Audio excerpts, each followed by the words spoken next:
Ready?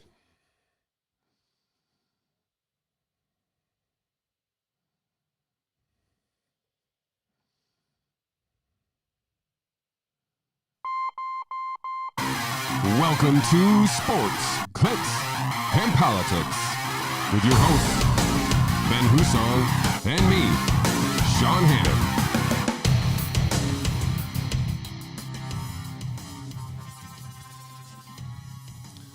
Welcome to episode 75 of Sports, Clicks, and Politics. I am Shawn Hannon, and joined remotely by Mr. Ben Hussong. Thank you for joining us, Mr. Hussong. Pleasure as always. Thrilled to be here. I miss your Sorry, charisma, I can't be in so studio today. have to make up without it. So, I'll just do my best to bring that all out into the open, even through the remote call. Unfortunately, my schedule a little crazy these days. But in general, how was your weekend this weekend? Do anything exciting? Anything noteworthy? My daughter had the 5th and 6th grade exciting musical. Times. Were you the conductor? Were you the conductor? Great. Oh, good. Say that again? Well, of course not. Excellent. Well, of course not. I did help out, but she did wonderful. I did actually go out this weekend, so I wasn't a hermit. Got to watch some football games out at the actual real bar.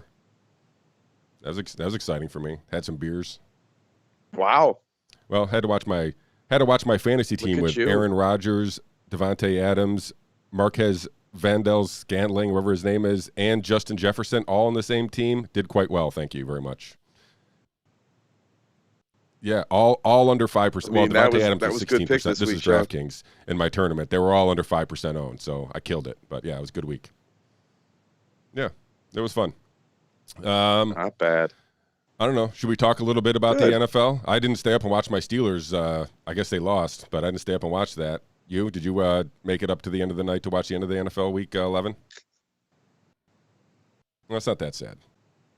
Sadly, I guess it was a good game, 41-37. Holy, a lot of back and forth. I saw the Chargers scored with like 2 minutes left to take the lead finally. But,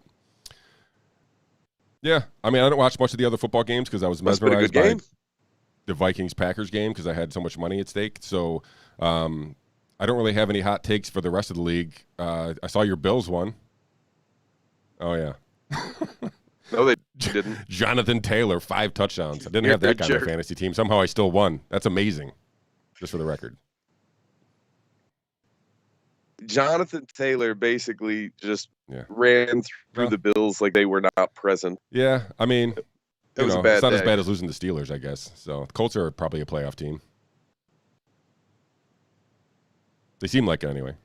Yeah, listen, this was probably worse than when they lost to the Jaguars. Like, at least that was 9-6. You're like, all right, he had a bad game. The offense was a couple missed passes away from being good. Yeah. This was just getting like I said, dominated. The NFL is, I feel like a very few teams at the top right now are still vying for actual being considered great, but most of the league is just like it always is, pretty average. Not average, but pretty. The parity reigns supreme in the NFL, I guess. Close. I agree. I do think with the Packers and the Cardinals. The Titans. I don't know how the Titans lost, but anyway, I feel like the Cardinals and the Packers are clearly the two best teams. Did I lose you? Looks like you froze up, Mr. Hussong.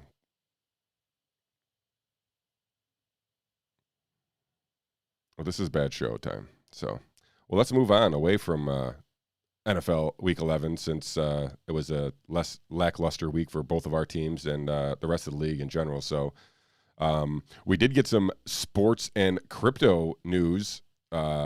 Something of a merger, I feel like, has been happening over the last, 18 months with crypto and sports in general. But AL MVP, the Japanese sensation, pitching/hitting sensation, Ohtani has joined Tom Brady and a bunch of other people. Steph Curry, I think, is merging with crypto exchange FTX, which is kind of a derivative exchange, but a pretty big one. And they're spending a bunch of loot on all these big name celebrities or big name sports athletes with basically endorsement deals for these guys. Ben looks so crazy frozen up on the screen here. It's sad. Wonder if he's going to try to call back. He's not calling back. No, I missed him.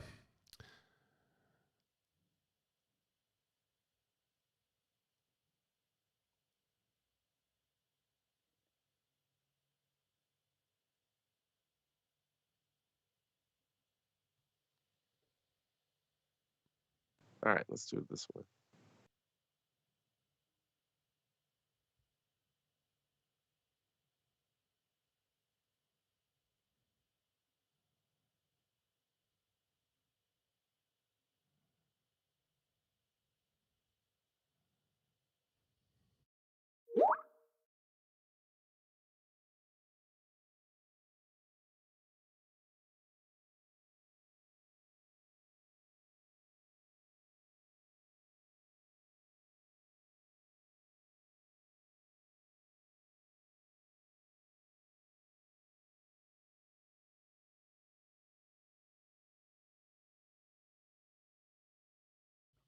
You're back. Well, you think you got it fixed. Now I have to do stuff on my end.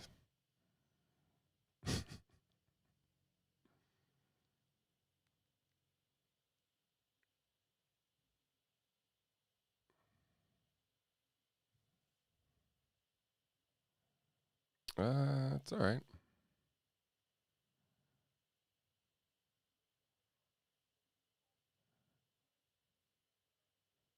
We are not recording, so have at it, buddy.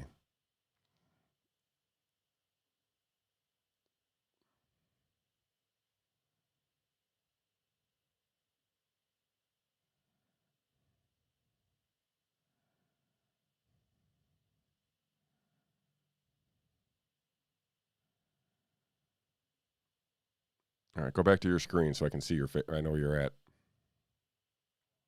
Well, go back to, just no, but you were leaning over, so I'm trying to center you.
I believe we have Mr. Hussong back with us. Is that correct, Mr. Hussong? Can you hear me now? And we can see you, Mr. Hussong. That's a wonderful. Yes, I can. We dropped out just as we were talking, wrapping up our NFL. I don't need to go through any bottom five because I don't want to embarrass your Bills. But let's go through let's go to just a brief touch on the merger or the continued merger. We've touched on this a couple times of cryptocurrencies and all things that go along with crypto and sports. We had AL MVP, what is his name? Shohei Ohtani, the guy who hits bombs and throws strikeouts and everything else in between, basically. AL MVP has just signed an endorsement deal with FTX, which is a crypto exchange, but I feel like they mostly do derivatives, so they're kind of like probably not somebody most people are aware of, but they are spending a lot of money getting their name tied to some of these major athletes. This one on the heels of Tom Brady also being an ambassador of FTX and Steph Curry. So three pretty big, prominent people in three different American sports, at least over here. And I'm assuming they have some sponsorship around the world and some other sports. But a continued merger of crypto and sports.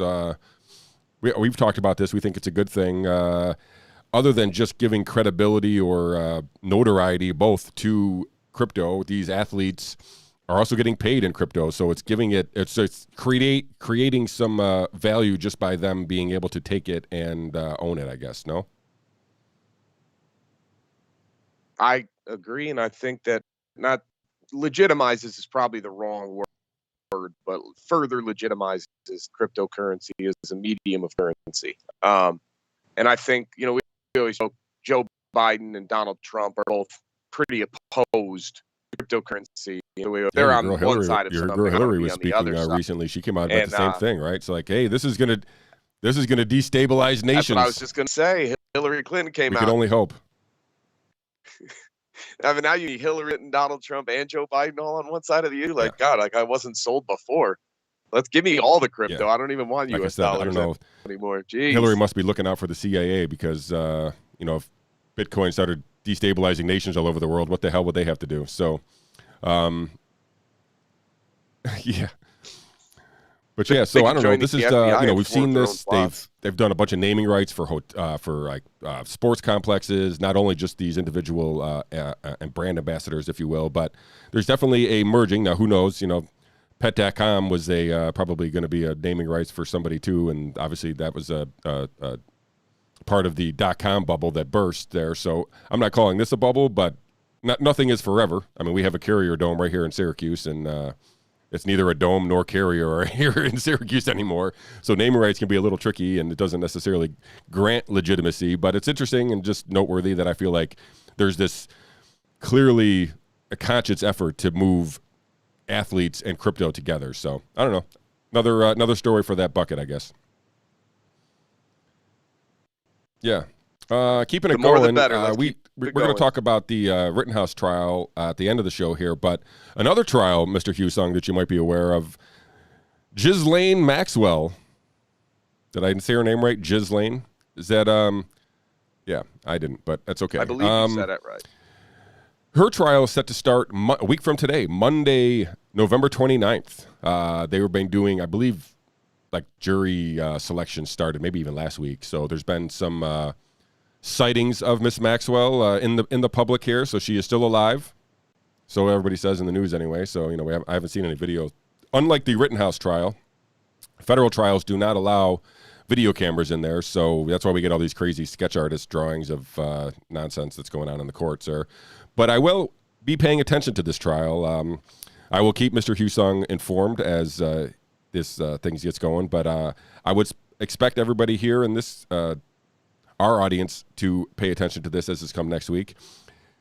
I don't know what to expect out of it. I hope that there is some, new information that could probably shed light on some of these other evil, nefarious people and put them behind bars as well. But can we start with Miss Maxwell? Do we have any kind of guess? Do we think that this trial do you think this trial like completes in a normal sense of a trial? Like, do you think there's a verdict at the end of the trial, I guess? Is that a fair question? I suppose there will be. Yes, there will be a verdict at the end, I would imagine. And I'm still curious to see what kind of deal gets struck, what they might be able to do with it. Because obviously this woman could turn on so many people that it would be unbelievable. And I keep kind of that. At the same, I don't want her to avoid prison because she's basically one of the most evil human beings that has ever lived. Yeah, she did is. I don't care who she gives up; she should not be free. Like, I don't know. I don't know how that negotiation works because I don't see how the negotiation. I mean, I don't know. I don't know what the trade-off would be. Like, she needs to be in jail. Right. She was one of the main what's the right word here, instigator. Yeah, I don't think she's on a lower level than Epstein. I feel like they were on equal levels. Like it was. So anyway, I agree. So it's sad, but just want her to tell these people, and I want names. Other than we've seen some stuff in the news recently. You know, let's get more BlackRock names. Guy and what was the other financial guy? A couple guys retired because basically they've been having emails. The one who I want to see go down is Bill Gates, but we'll see if that ever happens. But anyway, Maxwell's brother's already like trying to plant. You know, not that I think it's going to go that far. That there's no way that she can get a fair trial, so they're already planting seeds on whatever they can plant seeds on, I guess. But again, next week from today, we should have at least some new news, no matter what happens going forward in the Ghislaine Maxwell, Jeffrey Epstein stuff. So I expect everybody here to be paying attention to that. I will try to do my best and keep people up to date with information that I hear and read over the few days anyway. So I was thinking about jury selection and how are you ever going to find people that don't know about this trial? Nobody even heard about it. I realized, like, it's not even going to be a I bet most people still have no idea who she is. Like, they've heard the Jeffrey Epstein part, but they haven't got down to the Ghislaine Maxwell part and all the other, they probably heard the Prince Andrew and Bill Clinton stuff, and they're sure they hear the Donald Trump stuff. But all these other who are huge power brokers in the world, but are getting literally no. I saw a picture freaking with the Pope blessing freaking Epstein and Maxwell the other day. I can't believe it. I mean, it's an older photo, but still crazy that they were even in his presence. I mean, it's wild that what you had was an international sex trafficking ring involving prominent politicians, business leaders, financial leaders, people that determine fiscal, monetary, economic policy throughout the world, and most people have not heard of it. But there's a reason why. That's wild. We know it. So, I don't know. Let's turn to another piece of crap. Governor Cuomo's back in the news a little bit here. Did you see that the usually impotent J-Cope, which is the outfit that was anointed by the previous governor as somehow going to look over ethics of our politicians, finally did something after a bunch of Cuomo's appointees were no longer there, and they basically clawed back his book deal. So if you guys remember, our great Governor Cuomo here, who saved us all from COVID, wrote a book about it and how he led us through this all, received $5.1 million from the publisher of this book. Some of the stuff that's coming out now is basically showing that many state resources were used in the writing of this book. Basically your taxpayer dollars were paying the salaries of people who were basically dotting I's and crossing T's and making sure he knew, his story tale got told. But they 12-1 decision have rescinded the approval for him to profit from this book. So I'm glad it happened, but it never should have gotten this far either.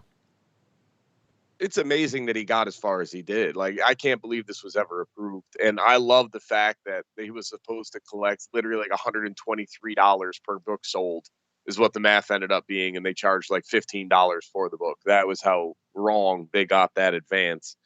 But it's good that they took it away from him. Thank God. There's some normalcy. The fact that he is still not ever going to face an investigation or a criminal referral. What he did last year is a miscarriage of justice. But here we are. Now, let me read this from you. Maybe this will ring a bell. So, from the New York Post, this article, William Fisher, a Cuomo holdover appointee from Syracuse region, was the only commissioner who dissented, objecting to the provision about the book being too closely related to his ex-governor's duties. Mr. Fisher. I know Mr. Fisher. It's interesting. I was reading down through this. So he was the one dissenting vote on 12-1. So good job, Mr. Fisher. What? I like it. I mean, listen, I will never tell somebody to not be the contrarian. I guess. Because I think that generally the contrarian is a good position to be in. I'm gonna disagree with Mr. Fisher on this particular issue. You and me both. So I don't, like I said, I don't expect anything more to come of this. I mean, I'm guessing he has $5 million. Whatever he did with it didn't go too far. He can give it back. He's got some war chest developed. I'm sure they can figure out a way to offset that loss. But at least he's not officially making money off that book of nonsense. So thank you, Jacob, I guess, for finally doing something about this. let's turn to another. Well, where am I going to get my lessons in leadership from now? Yeesh. Well, I'll get back to you on that. Rain check. Let's talk about another. Something. Let's talk about. We talked about this briefly about the parents being labeled domestic terrorists. So, Mr. Hussong, have you been labeled a domestic terrorist for standing up for your kids at town board or parents teachers boards meetings? Any of this stuff? Have you been partaking in any of this? I don't believe I've been labeled a domestic terrorist as of yet. I have, I'm sure, been labeled a pain in the ass. Well, I think there's only like one connection away from pain in the ass to domestic terrorist these days. So I'm pretty sure you're on the soon-to-be list, domestic terrorist. But anyway, our Attorney General, Merrick Garland, testified in front of Congress basically saying, that they were not labeling parents domestic terrorists. But apparently some whistleblowers came out and said otherwise. So it looks as though our Department of Justice is, in fact, making a list of parents who have been less than cordial to their board members or committee members. And here we are. Now we have parents standing up for their kids being threatened by our Department of Justice, our Attorney General lying about it and then getting caught. This is where we are, Mr. Hussong. I mean, I feel like that's just America for what it is right there. Listen, you know how full of it these people are. Like, they said they had all these examples of violence in the school board meetings, and it was not violence. I think there was actually 2 across the entire country that turned into any type of physical altercation. The rest of them were not. Like, one guy apparently started giving Nazi salutes to the school board, not saying I'm a Nazi, calling them Nazis for what they were doing, and they labeled that as violence. Well, that's a joke. Yeah, for sure. So how shocked am I supposed to be that they lied about how many they're going to do, what they're using, what resources they're available to them? We're not using any anti-terrorist platforms to track these people. Oh, wait. Yeah, we are. My bad. Yeah, and nothing will happen, even though he misled, quote unquote, misled Congress, not lied to Congress. Do we have other people who have lied to Congress, and we got, nothing ever happens. Nothing ever happens. No, nobody cares. Well, unless they hate you, and then they'll figure out a way to make that happen. But here we are. It's a clown world. You're right. Let's talk about a little bit of COVID here before we get into these last 2 stories. Most people saw this. And they had to laugh, right? I mean, if you see, I read this out loud when it first came across, and somebody was laughing at me. Where I'm going to read this headline: FDA says 55 years to process requests for extensive vaccine data under Freedom of Information Act. The FDA says it needs 55 years. 2076. They said they'll have enough time at that point to give us the information from the Pfizer trials. Mr. Hussong, where were you being 55 years? I mean, I hope alive, but will this be part of episode 6,421 if we get this data? Yeah, we can flash back to this one when we discuss 55 years, dude. Listen, for context, what they asked for was we'd like the judge to approve us to just release 500 pages per month, which is a reasonable number, and that way we won't overwhelm our system and we can turn over 500 pages per month. The problem is they are asking for 330,000 pages of documents. So it literally ends up being like, wait, if you could do 500 pages a month that you've scanned in and can send over, why can't you do 1,000 or 2,000? Like, not that much of a difference. Yeah, well, they don't want the information out there, Ben. That's why. I mean, obviously they don't want it out there, but like, the fact that people are not upset about this and are not skeptical of, and listen, it's not like they're asking for anything outlandish. They're asking, the FOIL request was for, let us see the documents that you relied upon in approving Pfizer's vaccine. Everything. Let us see it so that we can have scientists and experts and doctors and, even lay people, God forbid, take a look at what you did and how the process was approved. And their response was, yeah, we'll get it all over to you by 2076. That's amazing. That's crazy. I mean, the fact that there's that many. We live in the dumbest time imaginable. I can prove that for you. Would you like me to do that? Hold on real quick. There's been over a Did we not already? 20-to-1 return. If you had put that money into an S&P 500 and reinvested the dividends, you'd come up with something like $17 billion, but you think it's $200 billion.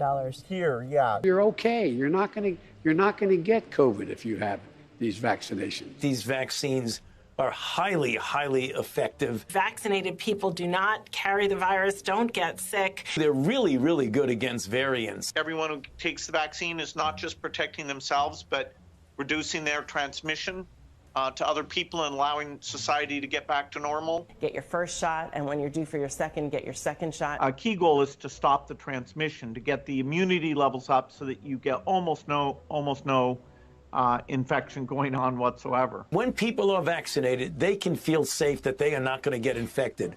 If you're vaccinated, you're not going to be hospitalized, you're not going to be in an ICU unit, and you're not going to die. If you are fully vaccinated, you no longer need to wear a mask. Anyone who is fully vaccinated can participate in indoor and outdoor activities, large or small, without wearing a mask or physical distancing. But what they can't do anymore is prevent transmission. We didn't have vaccines that block transmission.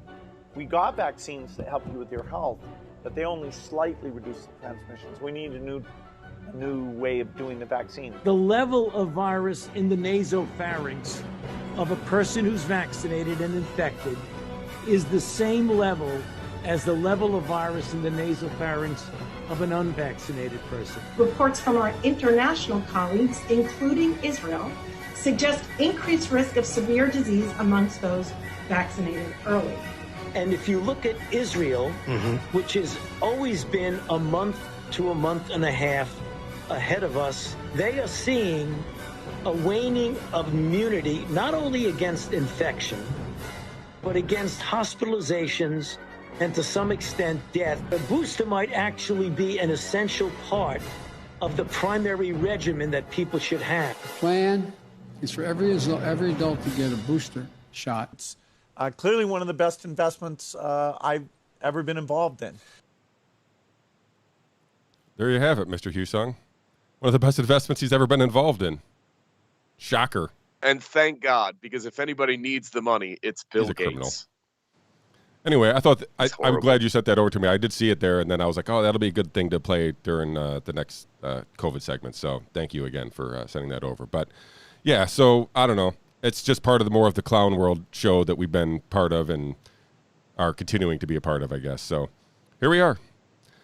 Let's go ahead. So let's flash back to like January when they first announced the vaccines and they said, hey, vaccines appear to be very effective and very safe. And like I had said at that point, you know what, though? What would happen if they were only going to really be any good for a couple of months at best? And then there was going to basically not only be no benefit, you might actually be more likely to get infected, but it would make you a little less likely to die for at least some period of time. And it's going to work so well that 6 months later, they're going to be encouraging you to take a booster shot. Who would call that a successful vaccine? It's called effective. You forgot the redefinition of effective is in the dictionary, too. It doesn't impact your viral load. It does not diminish your capacity to spread whatsoever. And after 6 months, it doesn't even have any significant impact on your capacity for catching the virus or the severity of the illness. Like, what in the world would failure look like if this is success? I'm genuinely at a loss. That's when people say that, like, I don't understand why somebody wouldn't just get vaccinated. Like, well, why would you? Like, because they work. Like, do you get your booster yet? Like, well, no, but I'm going to. You don't see the disconnect there. Like, my favorite is the one Fauci just came out and was talking about. They're hoping that the booster shot, in addition to that initial spike, will provide more durable immunity going on for longer. Based on what? What are we basing that on? Like, you think that might happen other than hope? What is the basis for that possible conclusion? It's not how any of the shots so far have worked. But you think suddenly, because it's the third one, this is going to work that way? Maybe it will. I'm not smart enough to tell you it can't. But that seems like really optimistic. No. Is it me? No. Like, it's not you. Well, the first shot, second shot started out really strong and then waned, but we think the third shot, which is the exact same dosage and the exact same medicine, this one will go up and then last. Well, why? Yeah. Because science, you simpleton. Go take your horse to work. How many boosters do you think will be recommended by November, 20th of 2022? A year from now, what would be the recommended number of boosters for each adult? What do you think, give or take? 2. We're at 2 now. People are starting to get. Are we talking about boosters? No, so we're you're 4 basically, right? So the first 2 and 2 boosters. No. I think that you'll have on top of the booster right now, there will be one more recommended between now and next November. So assuming you got this booster, you're going to have to get another one before next November. And every November thereafter. Alrighty. So. I mean, no, listen, I'm being super optimistic here. It might end up, I don't think it'll be more than 2 on top of this one, but I think every 6 months is not an unreasonable number. My only thought in saying no is because if you get it now, 6 months from now is May, the seasonality would not line up. Although in Florida and some of the southern states, then you might have the seasonality aspect that would encourage more boosters. And then in the fall, you definitely are going to get encouraged to take another booster. Shouldn't say definitely.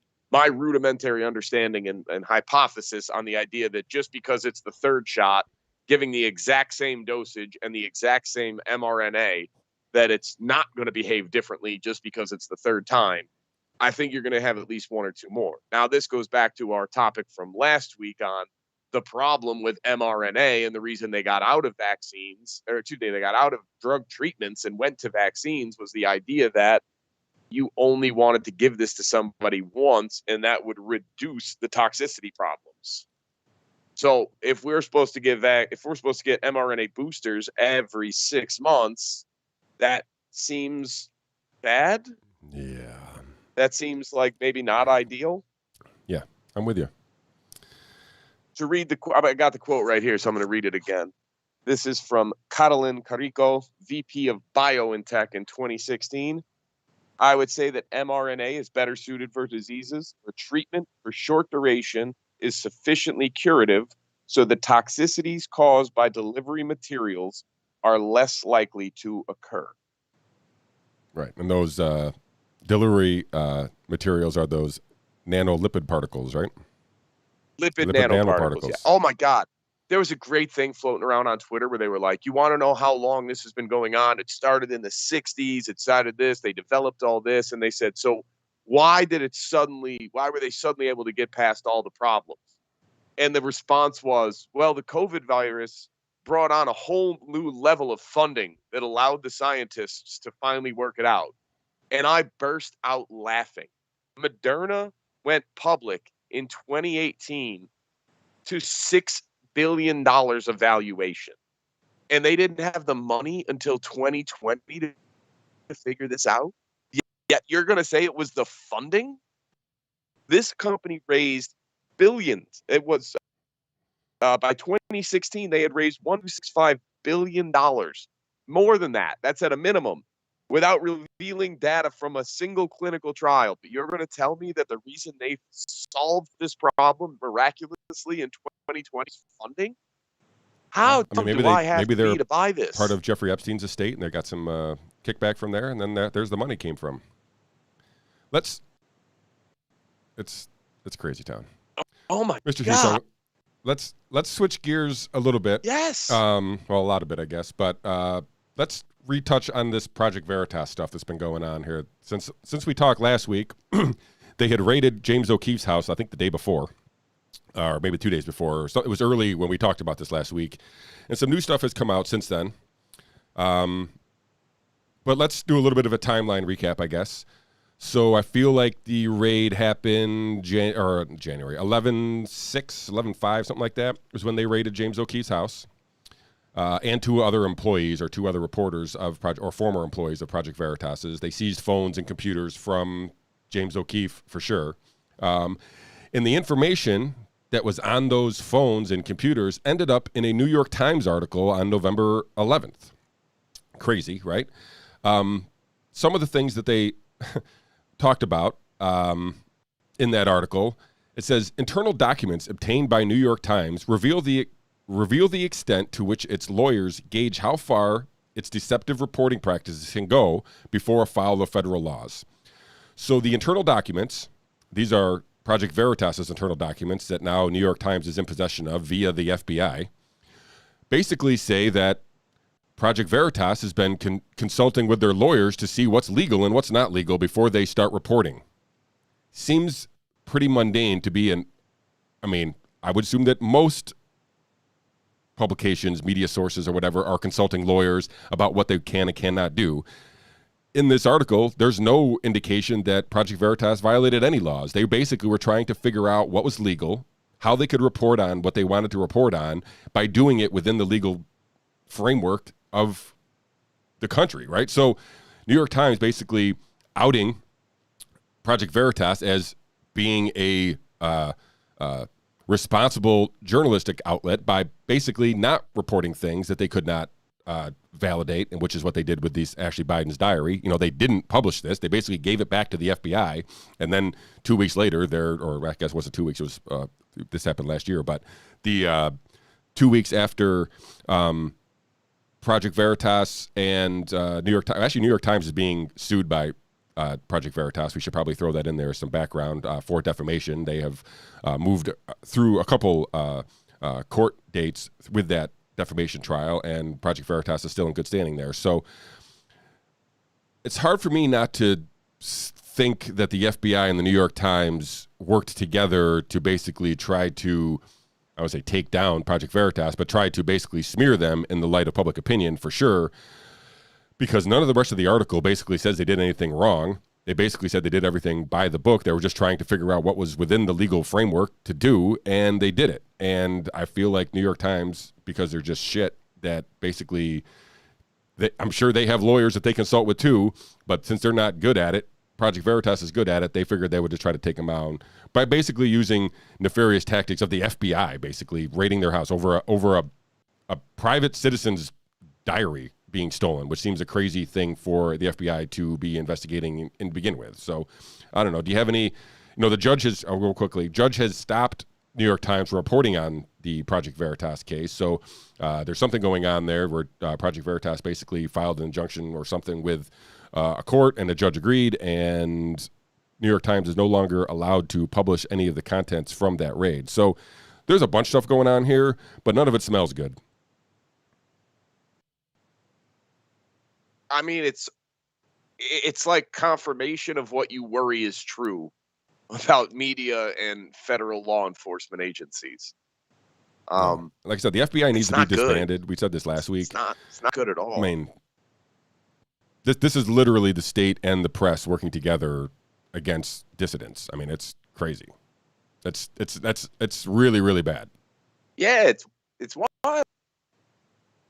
This should not be happening. Like, remember media that would serve as a check on the power of the state? I remember that. That was a great idea. And so Tim Pool made an assessment. He called it a conspiracy theory, but I'll regurgitate it here so that people can kind of digest it on their own. But in the New York Times article, it talks about how Project Veritas was trying to find what legal boundaries they had for interviewing or getting collecting statements from federal employees. So the thought was, Tim Pool's thought was, that what if Project Veritas was actually investigating the FBI and was trying to figure out how to get operatives in front of the FBI in a way to record their conversations? And it makes sense within the discussion points of the article. And so if the FBI caught wind of Project Veritas trying to investigate themselves, there's zero chance that they would not have acted. So I don't know. It makes a lot of sense to me because the timing of it is pretty crazy. And again, I find the Ashley Biden diary reason peculiar, at least, because it doesn't seem worthy of a raid, especially since they gave the diary back and never ran an article. So I feel like there's more to the story than that, and that's just a convenient use of something to cover up the real reason for the raid. But it's not shocking. I mean, they've been obviously. I would not be surprised at all if Project Veritas was looking for whistleblowers or who had whistleblowers within government agencies, including the FBI or agencies like that, and was just trying to figure out a way to get that information into the public as legally as they possibly could. So it makes sense to me. Obviously, there's no evidence to back it yet, but I don't know. It's a weird story that's actually happening right now. Because I mean, as I said, even the people who a lot of people don't like Project Veritas and their tactics. Some of the people will rail against their deceptive practices because they basically claim to be people who they're not, and then they get people in personal circumstances and situations, and then they get them to spill their guts, and then they record it. So it doesn't dispute any of the information that's being collected. It just people should these people at Pfizer or Moderna should be. I mean, they knew they were one of the goods did ask the Project Veritas girl if she was a investigator, and she was like, no, whatever. So I'm like, if you have information and you want to give it out and you're trying to impress your date, I mean, be careful. It might be Project Veritas. That's all I'm saying.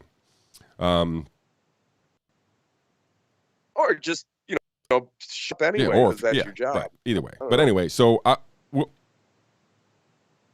or the flip side, don't be a piece of human garbage. Tell the truth. We're way away from that being a realistic possibility. So, but like I said, I find that a bunch of free press organizations are coming out and basically saying that there is a problem here. Like I said, this judge in New York basically was the one who temporarily blocked the New York Times from publishing materials. I'm not sure again where that. Maybe that's part of the defamation lawsuit reason why they can't do that. I don't know. It seems weird that a judge would get involved. It seems the ruling is weird, so there must have been something else presented that makes me think that, hey, this is beyond just a normal leaked document, I guess. So I don't know. It's really, really smells really bad. Yeah. So, all right. Well, let's finish up here. A story we talked about last week. That came to at least a first conclusion. I'm not sure this story's ever going to go away fully, but Kyle Rittenhouse, the teenager from Illinois who was part of the Kenosha riots, who went in there, as you all know, ended up killing 2 people and wounding a third, was found not guilty on all counts because he was acting in self-defense. All 3 of the and the reckless endangerment for Richie McGinnis, which is also the I think the 4th quote unquote victim that was there. They were all not guilty on all counts. So a win for self-defense. There was a huge media distortion of what was happening. Well, what happened in real life and what was happening in what I'm going to say the left-leaning media. So much so that there were several liberals, who basically, to their credit, came out and said, hey, listen, I was lied to.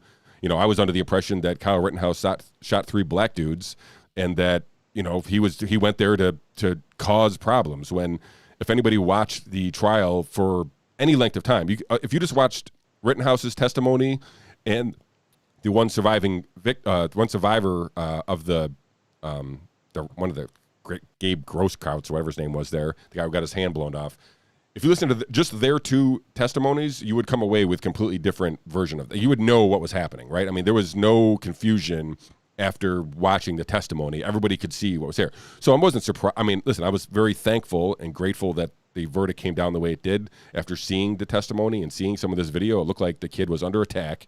And this is not defending that he should have been there, right? I mean, the kid probably made some naive choice there thinking that he was going to do that. And I'm not trying to dismiss that. I think he had good intentions. I don't feel like he was going there to start trouble by any means. And there's stuff showing, he was cleaning graffiti the day before. I mean, he was there. This is I know he gets a bad rap for crossing state lines or whatever, but his dad lived in Kenosha. And where he lives is like 20 minutes away, even though it's across state lines. It's 21 minutes away. He has family in Kenosha. He has family businesses that are in Kenosha. So he has ties to Kenosha. It's not like he just went there randomly let's just go to Kenosha. Like, he literally has ties there. So he went there. Again, I'm not saying that was the best choice for this kid, an individual. His life is never going to never be the same because of that. But he did nothing criminal. But not illegal. So, go ahead.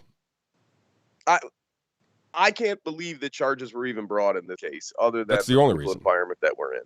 I mean, you hear the same talking point of he crossed state lines with a weapon. No, he didn't. That was debunked long ago, and we knew that was not true. The judge got him off on a technicality for the weapons charge. It's not a technicality. A person his age is not allowed to own a short barrel rifle. Weapon that he had was not short barrel. It was a long barrel. And that is, and listen, if you think that that's getting into the semantics, look at gun laws across the country. Absolute joke when you get into the semantics of what makes something okay versus what makes it not okay. It's borderline hysterical as you start reading like the distinctions that they draw up on these weapons. And there's anecdotal evidence from that trial, or maybe there was testimony from that trial where officers they saw him there. There was nobody making any kind of, hey, that gun is illegal, right? He had, like, everybody knew. Like, the only people who didn't know apparently were the prosecutors. So, yeah, who decided to bring the charge anyway. And then I get your point, not yours. I mean the other side here. I understand the idea of it was probably unwise for him to go there. No, I would not have my 17-year-old son going in that. But where were the police? Like that was part of the thing, right? The police had stood down, and that was part of it when there was a bunch of craziness going on throughout the country, and this was the latest version, and there was nobody else protecting these people. And so like I said, I don't know that he should have been the one. In hindsight, he didn't act like a 17-year-old. He acted like I would hope any adult would act in a situation where you're being attacked, I guess. But it's hard to, I mean, there's no way one individual person think they were going to bring the riots to a close, I guess, you know what I mean? So like not, if you're making this decision, I'm going to go there and make sure that everything's protected. You're probably not going to be successful with that, with that intent. But somebody should have been there doing exactly what Kyle Rittenhouse was doing, and either providing aid to people during the riots and protecting some of these businesses. And if the police aren't going to do it, then, armed citizens are going to. And I feel like hopefully the lasting, the one thing that'll stick with us here from this trial is that self-defense is a legitimate thing. And, all those people who basically said, you never need why do you need a bullet that fires more than one bullet or this and that? I'm like, okay, well, if you find yourself in a situation where you're being attacked by a mob, there's the reason, I guess. So, yeah, though, I mean, the one guy was aiming a pistol at him when he shot his step and basically evaporated it. The two guys that died, that got shot, were physically attacking him. It's not like Kyle Rittenhouse ran around there chasing these people down. Yeah. He kept running away from them. Like, if this was a white supremacist hell-bent on going to kill some black people, he did a really bad job. Like, number one, he didn't aim his gun at any black people. He only killed the three white guys who happened to be attacking him. Like, what else are you supposed to do? Oh, well, he shouldn't have been there. Okay, not illegal for him to be. This is a question of law.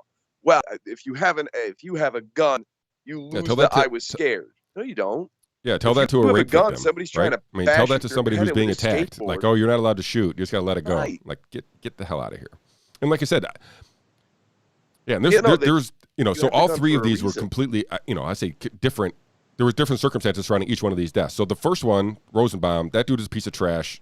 Probably never should have been in public, right? He's did despicable things to kids multiple times. He was out literally that day or the day before from some mental hospital or jail or something. He was released, causing problems. I mean, he basically had a dumpster that he lit on fire. He was wheeling it towards a gas station, trying to blow up the gas station. I mean, come on. This dude was off his gourd, right? So this is the one who basically threatened Rittenhouse that if I get you alone, I'm going to kill you. Twice he said that to him. Later in the night, found him, was chasing him. Rosenbaum was chasing Rittenhouse down the street into a parking lot. You could see him. He gets cornered. He's getting chased by multiple people. That Zeminski guy was also there. He turns. He's trapped. He fires at the dude who's reaching for his gun and kills him. That is what it is. Now, from there, Brewer, which was the third guy, Brewer, I think was his, or Anthony Brewer, I think was his name. Huber was his last name. So he probably not that he has his own personal issues, but he was probably the least. He attacked Rittenhouse with his skateboard, hit him a couple times with a skateboard, Now, he was part of a group of a smaller handful of people, it seemed like to me, that were chasing him after he shot Rosenbaum, basically saying, hey, this guy shot somebody. Hey, this guy, he's the active shooter, yelling at this guy, basically trying to get the mob to go after Kyle Rittenhouse. So now Anthony Huber, the second victim, could have just been dumb, right? Just been like, hey, you know what? I see this guy, everybody's yelling, and he's a active shooter, and I have a skateboard, and I'm going to go try to take him out. Well, that's just dumb, right? Like, if you don't bring a skateboard to a gunfight, I guess that's the old adage. So this dude probably was, again, naive and just in the wrong place at the wrong time, and I'm not trying to say that anybody ever deserves to die, but the circumstances that led up to him hitting Kyle Rittenhouse was, as so the jury agreed, was in the right frame of mind to protect himself against Anthony Huber, and he also died. And then again, he began to, that was when he was falling down, right? So, no, after that, so he started running, and that's when the third guy who was attacking him, basically, as you pointed out, had him down, he said he was pointing a gun at his head, and that's when Rittenhouse fired. He did, the circumstances were all different. All three of them were justified, and all three of them were justified in the eyes of the verdict too, or in the eyes of the jury. So, again, not a great situation for all involved. A lot of people tried to make this a race issue when one white guy shot three other white guys because it was at a Black Lives Matters protest. But I don't think race played any role in this whatsoever. And those who try to make it out to be that are basically, grasping at straws at best. I mean, they're just projecting a something on this situation. And people try to bring up other, gun things. But this was a very unique situation where this dude was being attacked and did what he did to do to what he thought to protect his life, which is different than like Tamir Rice or, some of these other cases where the police and guns and black people and black victims were involved. This was not anything like that. So to compare the two is just, I don't think it's fair. I think if you make this a race issue, it's because you want it to be a race issue. Like, you're coming in that presupposed, and it's not supported by evidence in this case. I mean, if each of those instances does not qualify as right self-defense, what is? Like, how long do you need to wait to see if the guy is really going to shoot you in the head? That's what I'm reading. If you pull the trigger on your bigger gun. The fact that you have fire superiority does not I can read mean a quote that you basically are not backs up exactly. This is a William Jacobson, who's a Cornell law professor. He does. If somebody so clearly acting in self-defense had been found guilty, it would have been almost unimaginable, right? So it's like all of the evidence, all of the testimony, everything that occurred, all of the video footage, the eyewitness, all said, hey, this dude is being attacked. He only fired at the people who were attacking him, and there was no innocent casualties whatsoever. I mean, kudos to him for that being the outcome. I'm not saying that there wasn't some luck involved in there. I'm guessing there probably was, but things happened the way they happened. Sure. And like I said, what he did was not criminal. And what those other people did, I would be, and if he's not guilty for self-defense, then Gabe Grosskreutz should be tried for whatever he was assaulting and pointing the weapon that he wasn't supposed to have at Kyle Rittenhouse. There should be charges against that dude right now. So, again, I'm glad the verdict was what it is, but in general, a sad situation for all involved. Because again, I know. Actually, I think it was Rittenhouse's first interviews tonight on Tucker. I think Tucker Carlson's going to interview Rittenhouse tonight. So I'm guessing he's going to get a boatload of money. Oh, really? Just from people funding and do whatever he wants to do. He puts up anything he wants, and people are going to give him money because that's just how I feel like that the story is kind of unfolded. But it's not something that I would ever want to live with for the rest of my life, and he's going to have to do with that. And even with the jury's verdict, and even in his own mind, if he feels like he did the right thing, it can't be a good thing to shoot three people. No, definitely not.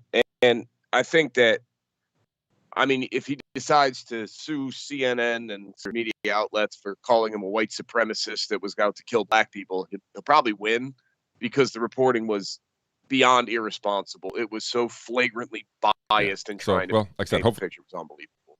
Yeah, And I have pretty low standards for the media, and even people I'm like to surprised compare at how blatant they were. the Covington kids because they sued CNN for defamation. Now that suit was not made public.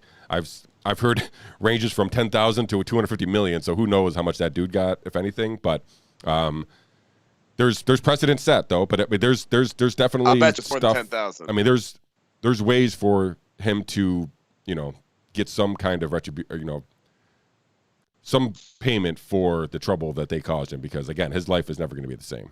So, right, you had a guy that was essentially, from a legal standpoint, fully innocent. It was very obvious, or at least overwhelmingly like from the go. All of the video that was available to these media companies, they said it came out at trial. Nonsense. This was all over the internet months. You could have found these videos anywhere. And the prosecution withholds a high definition drone footage, doesn't give it to the defense until like 2 or 3 before the end of the trial. That's insanity. Like, the prosecutors, like, this case should have been an example for everybody of prosecutorial misconduct. And this is just widely accepted in the criminal justice system. And it's wrong. And this guy was horrible what he was trying to do. He tried to point out to the jury that Kyle Rittenhouse wasn't speaking up on his own behalf, like that he wasn't coming right out and saying I didn't do it or whatever else. Like, this is lawyer 101. You're not allowed to do that. Like, you're not allowed to point out the statements that a defendant didn't make as indicating their guilt. Like, that's really basic lawyer stuff. That you don't have to be a good lawyer to know that's against the rules. all right. Mr. Hussong, would you have anything else you'd like to leave the folks with here before we leave them for another week? Yeah, don't join in protests in the media lots. If the media tells you one thing, you could better believe that it's probably about 3% you. true. But all right. On that note, I forgot to tell everybody to like and share this video, so please do that now. If you've made it this far, I thank you for making it to the end through our technical difficulties here. Hopefully next week we'll have Mr. Shawn back in the studio, and we will hopefully to see you all next Monday at 12 p.m. And until then, thank you very much.